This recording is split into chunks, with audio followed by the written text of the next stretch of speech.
সেনাদেরকে অপমান করেছেন না, যে ওনাকে দেখে ভারতবর্ষের 200 জন সেনা দৌড়ে পালিয়ে গেছে। আমি যখন বলেছিলাম উনি পশ্চিমবঙ্গে কী করছেন, ওনার তো আসিফ মুনিরের কাছে যাওয়া উচিত। এটা ভারতবর্ষের সেনার অপমান। ভারতবর্ষের সেনা কাউকে ভয় পায় না, গুলি খায় বলে আমরা দেখেছি।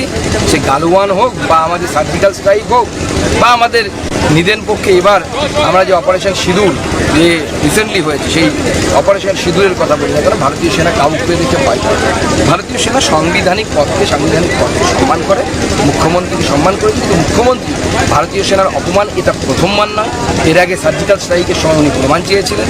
এর আগে বিএসএফকে বলেছিলেন বিএসএফ নাকি হাওড়া ব্রিজের ওখানে দাঁড়িয়ে টাকা তুলছে, অথচ তার পুলিশ টাকা তোলে। সবাই আপনারা জানেন, রাস্তার ধারে এখানে কয়লার গাড়ি থেকে টাকা তোলে, গরুর গাড়ি থেকে টাকা তোলে। তো মাননীয় মুখ্যমন্ত্রী বারবার ভারতীয় সেনাকে অপমান করেছে এবং এটা তার এবং তার দলের হ্যাবিটের মধ্যে পরিণত হয়েছে, অভ্যাসের মধ্যে পরিণত হয়েছে।